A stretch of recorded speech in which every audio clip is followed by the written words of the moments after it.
be going to a beer and gourmet food pairing. It's a 5-course meal with 5 different beers from Goose Island Brewery, so that should be exciting. I don't think I've had any of theirs. I have had a Goose Island before. Damned if I remember what it was. It was just one. I just went in and picked a bunch of mix of 6 I don't think beers. I have had it. A friend of mine has gone to their brewery. I think it's in Chicago. I have to double check that. But yeah, it should be interesting. From what I know, it's the Aqua 103 in Hagerstown is where the restaurant is, and it's a bunch of young chefs doing, like, you know, the highly gourmet foods. I'm expecting hors d'oeuvre size things with a bunch of different textures kind of shoved together in a very ornate style. We'll see how it pairs with the beers. I'm not sure what beers.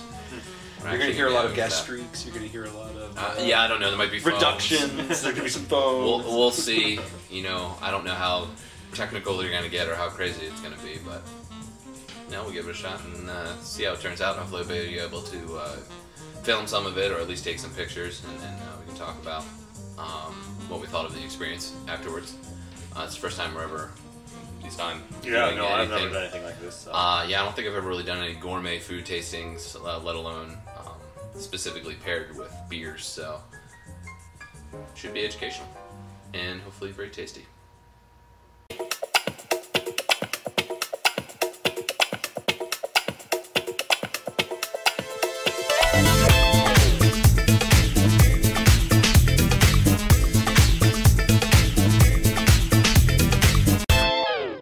Tom and I just got back from the beer pairing and tasting with Goose Island beer. It was a very good experience. There were definitely some interesting beers that we got to try. Okay, well, the first course that they had was a winter ale, which is topical, paired with a grilled romaine salad. Now, it's interesting because they put apparently some toasted popcorn dust on the salad, which is not something I would think to do. It was actually quite good. The mild winter ale was really good. It had a nice nutty taste to it. It had some hops. It wasn't overly hoppy. What was interesting about it is when you paired it with the grilled romaine salad, and you kind of ate the grilled romaine salad with some of the popcorn dust on it, and drank the beer, it kind of stopped the bitterness of the hops. You still had the nice flavor, the nuttiness of the beer, and kind of not an overly complex finish or anything like that, but right in the middle you had that kind of popcorn flavor and the crunchiness of the romaine salad, which actually was very pleasant. It kind of, the beer bookended the taste of it, and the lettuce not necessarily took it away, but really made it a more mellow flavor where the bitterness wasn't as strong from the hops in it. So if you're not really into hops or anything and you're trying this beer, I mean, that would be a great pairing to kind of make the flavor a bit more mild and actually intermingle with the flavors that the romaine lettuce had. If you want a straight up beer flavor, obviously you're not going to want to do that. You probably want to drink them separately, but that was a pretty interesting pairing. It was an interesting way to start it. And the next was what these guys have described as the best, probably the best one, but I'll let them describe it. It was one called Matilda, which apparently is sort of like a lighter Belgian from what you guys were saying. And that was paired up with a poached lobster with a cheese potato thing. Lobster. Yeah. And saffron. With the saffron sauce on top. Yeah. How'd you feel about the Matilda? I really liked it. Trying to It's hard to remember because we went through 5 courses of this a little while ago. Plus, we also had a flying dog, tired bite, golden ale before. Start us off. Before we had the meal. Yeah. From what I remember, the aroma was it had a very spicy aroma. Like, not spicy as in... Spicy, it was very fruity. It was overly fruity, but the taste wasn't there. But there was no... There wasn't fruitiness, it wasn't sweet, it wasn't overly alcoholic, it was a 7%. They call it a baked spice aroma with fruit biscuity malt flavor. Yeah, Now, see, I didn't get the biscuity part. I malt. don't really necessarily understand. Like I get that yeast is in beer. I guess that's what really getting the bread taste from beer. My palate does not pick that up. I didn't get it from this one. No. No, and not to its I detriment. have in the past, but it depends on Not to its detriment at all. It was a very, very good beer, and with the lobster, it was fantastic. It was, yes, it was. I don't even know how to describe the finish of it with the lobster. It was a sweet. Well, there's It a was, certain yeah. sweetness to the Matilda that's there. There's like a citrus sweetness that had a nice finish to it, but when you paired it with the sweetness, the natural sweetness that comes from lobster, with the beer, the finish of it was just brighter. It just kind of flashed in your mouth with it, and it was just a much sweeter taste, but it was also a much better finish with that, and it just made the Matilda, which is already a good beer, pop all that much more, and it was such a great flavor with that was probably the best pairing of the night and the best overall. That was just fantastic.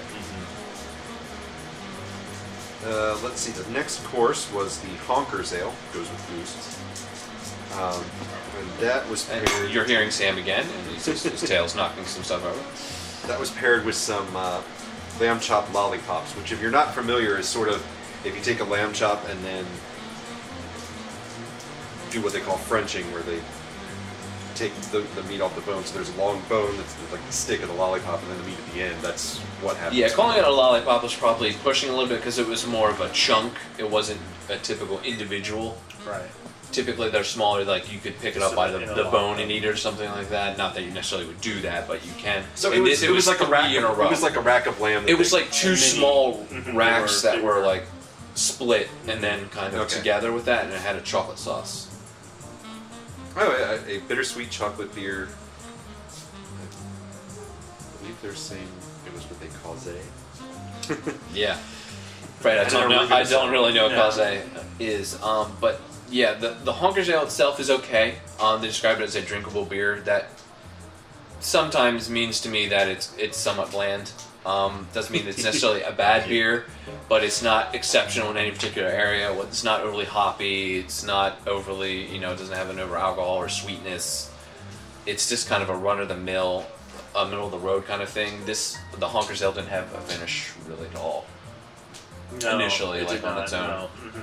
Which is probably why they. Yeah, say it had that. somewhat hoppy flavor to it, a bit of bitterness on it, but when you paired it with the gaminess of the lamb and then the sweetness of the chocolate sauce, it actually made the Honkers Ale a much, much better flavored beer, because what happened is at the end of it, for whatever reason, the chocolate sauce seemed to like bind to the alcohol of the ale itself, so when the finish happened, it was just a very long chocolate note to it that lasted actually for 5 or 6 seconds after it was done, and you just got this nice kind of pleasant chocolate taste to it afterwards, which was actually quite pleasant.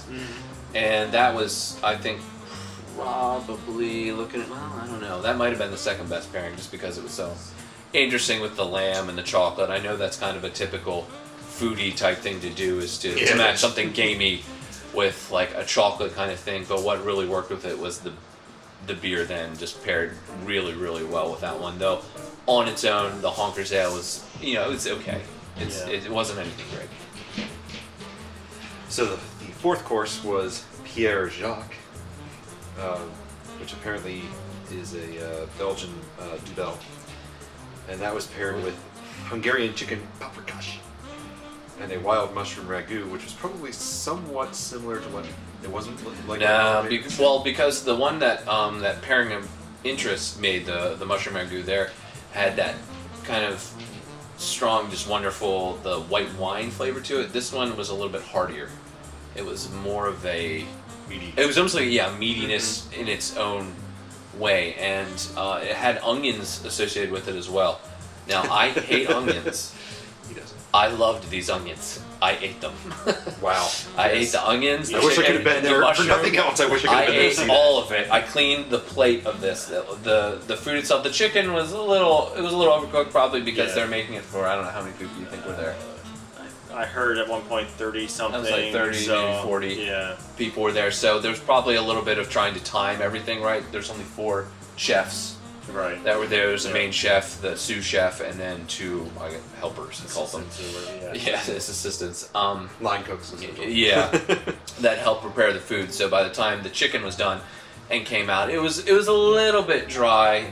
It kind of almost had a Chinese taste to it. Really, I it think was the chicken itself. I think it was glazed, maybe with it wasn't breaded or anything. It was just a regular. I don't even know what the flavor of the green sauce was. Oh, that was around yeah. It. I gotta remember the green pepper sauce. Almost. It's a green pepper sauce. It's pepper gosh. Okay. That is a pepper type sauce. Okay. Yeah, and just with the mushrooms and the chicken and the onions and that sauce all together, it was freaking awesome. Yeah, it was very good. It was so good. And then So what about the beer? the beer itself is definitely a strong Belgian. I mean, when you can smell it, you smell the fruitiness, you smell the alcohol, you smell the Belgian, pretty much. I mean, it was a very strong tasting Belgian that I think on its own was overly alcoholed. He didn't happen to mention what the percentage was. I'm sure it was fairly high, especially with it being a Duvel. Probably. But I would guess. what worked with it, and as he actually pointed out, the representative from Goose Island, is the beer was meant to be paired with food. And in this case, I definitely see that, because when you paired it with the mushrooms and you put everything together, ate that, and then took a drink of the Pierre Jacques, it was good. It was, the food cut out that alcohol flavor that you get at the end. It kind of like tidied up the finish, and you just got the Belgian flavors, the slight fruitiness, the lightness of it, and then kind of went right into the chicken and the mushrooms and that sauce and all the flair of that flavor. So you didn't get that overly burny alcohol taste, because when you drank it on your own, it was almost like making your lips, a little bit tingly. Not necessarily numb, but the beer was. Oh, then that probably was above a 10. That was probably in the 12 range. Yeah, I don't know. Well, it wasn't that bad. It wasn't like my whole lips were. It was just a tiny little bit. I could tell after having it for a little bit while. There's a little bit of a burn from the alcohol and everything, but it paired pretty well with that. I don't know how. So I know you're not necessarily into Belgians. Yeah, I don't know enough about Belgians to really know, but together it much, works. I don't think I don't believe. Didn't they mention too that this one was sort of a drinkable beer? No, I don't know if they did. Well, it's not on here. It doesn't say that. I wouldn't necessarily say that. They might say that. Yeah, I would not say that. They didn't say that. This would be something you can't do. That. Right. It worked better with pairing it with the food. I don't believe you need to eat with it. Right. Drinking it alone, it would be too strong of the other I mean, flavors. just based on the sheer fact of you get obliterated if you drank more than probably one of those on an empty stomach. So it just, from a sanity standpoint, Okay, so some worked strong out a lot stuff. better. So yeah, it was definitely. I don't want to overstate how strong it was. There are certainly stronger beers than that, but out of all of these, by far the strongest alcohol taste to it that worked well with the overall flavors and the really strong flavors of the food itself. And I would guess that's probably why they put it in the 4th position. I have to assume that's why it was there, because it probably would obliterate your palate otherwise if you drank this heavy alcohol beer and then tried to go through these things and probably be like, oh yeah, whatever, everything tastes great. Which seems strange that they put it at the 4th, because initially at the beginning of the whole dinner, they had mentioned that what they're going to do is they're going to slowly ramp us up and then bring us back down. But to have that as the 4th one before the 5th one. Well, I guess the 5th was the coming back down. Well, it was. In a because way, more dessert I'd almost put the Pierre Jacques in the middle, and then put the Honkers Ale, the 3rd course, as the 2nd course, and move the Matilda to the 4th, because I think that was a lot more delicate, and then move that then into the 5th course. Yeah, I could see that from Which we I could see haven't talked about yet. Yeah, I didn't even think about really the organization of it, but you're right. That maybe it would have worked better. We're not food experts or anything. That's the chef extraordinaire who's not here at the moment. So the 5th course, the dessert course, essentially was the Sophie that you had mentioned earlier, which looks like it was kind of a light. They call it a sparkling ale, so it probably was almost towards that champagne beer type idea. A little bit. Because they're also aging in the wine barrels and all that. And then they put that with some white chocolate truffles, along with fresh raspberries and champagne whipped cream, which sounds very pleasant. That show had chocolate truffles, not just white chocolate. There was a set of two. There's Yeah, 2 white right. chocolate with the white chocolate had powdered sugar on it, and then the regular chocolate truffles actually had kind of like coca, a coca around it, so it had a bitterness to it. That's usually how we do it. Before you got to the actual truffle, which worked well. The Sophie was probably my biggest surprise of the evening. I thought it would be a lot sweeter, a lot more champagne-like. But at this point, it wasn't overly sweet. It was actually fairly pleasant. It was it had a grassy, sweet citrus in the front, and then a very kind of pleasant finish. It wasn't an overly alcohol taste. It wasn't overly sweet. It wasn't overly sweet, no. And it was actually worked in complete contrast to the truffles. So it was one. Pretty darn sweet. they were pretty sweet, but they were very good. Actually, the champagne whipped cream was a nice muted whipped cream that worked well paired with the truffles. So you could take. This is one of the ones where I would not have the truffle and drink the beer at the same time. It doesn't mix well in your mouth. No. You don't want to do that. So what you do with that is have a bit of like the white truffle, take a drink of the beer, which would basically work in contrast and would cleanse your palate, and would kind of add the sweetness that isn't there in the Sophie, and then you could have maybe some of the darker chocolate one and kind of alternate. So you take a bit of truffle, eat that, then have the beer, and then eat another piece of truffle and such, so that your palate was always refreshed the whole time. You didn't get tired from eating the sweetness of it, and it actually balanced out really well. Now I'm curious about this. They're saying on here about the Sophie, note the spicy white pepper. Did you get any white pepper? Not in the flavor wise.